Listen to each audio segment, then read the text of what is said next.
Good evening.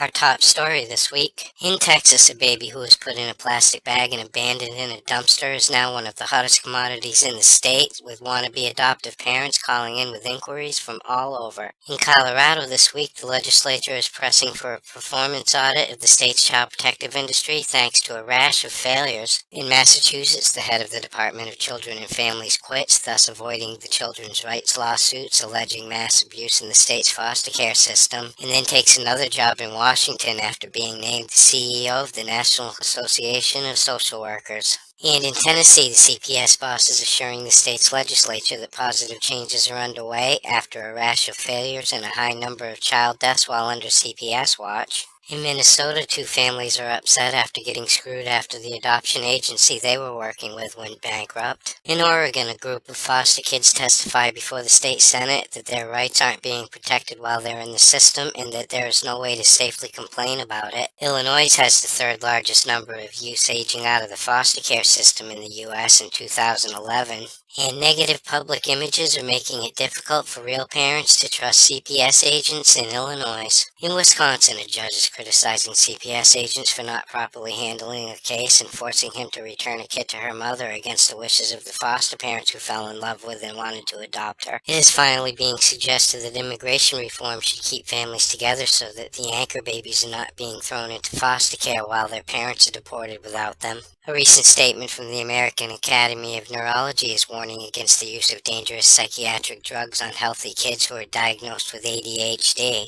And the newly elected Pope Francis believes that gay adoption is child abuse. In the Netherlands, a lesbian couple goes into hiding with their stolen foster child after the kid's Muslim parents put up a stink and demand the kid's return and that they respect his cultural roots. In India, birth dates now have to be put on wedding invitations in an effort to prevent child marriages.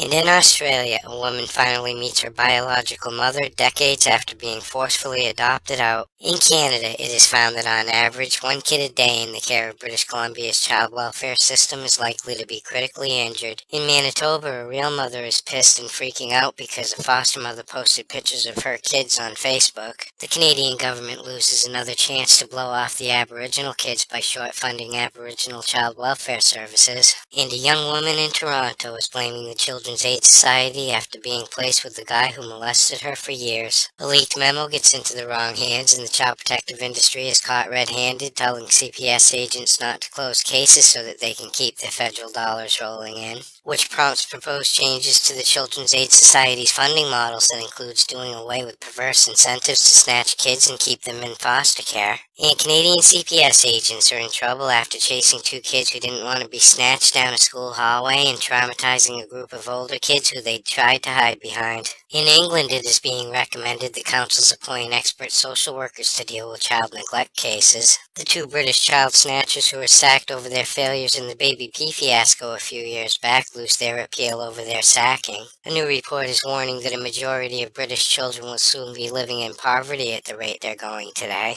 And British social workers place a kid in the home of a pedophile, then spend £2,300 trying to keep it covered up. A couple of parents win damages against the British child protective industry after they were investigated and traumatized by social workers who unlawfully investigated the family based on nothing more than an anonymous letter. British social workers are afraid of getting physically attacked or verbally abused after a few have been due to their own behavior over the last few years. British lawyers are making a killing off of child custody cases after jacking their fees by 25% in 5 years. In entertainment news this week, Teen Mom 2 star Janelle Evans goes back to the man who she says beat her after she was caught doing drugs while pregnant. In New Mexico, a foster mother gets away with beating foster kids. In California, a foster mother is arrested and being charged with accessory to child rape after her husband was arrested for molesting the kids they adopted. In Florida, a teenager who assaulted his foster parent gets busted. And a foster mother who is found guilty of kidnapping is going to be retried for murder in the case where a little girl has been missing for more than 10 years. In Tennessee, a couple is suing the child protective industry for $1 million after having to give up their kids for 6 months without a finding of abuse. In New York, the real mother of a kid who disappeared from a Brooklyn foster home 3 years ago has given up hope of ever seeing him alive again.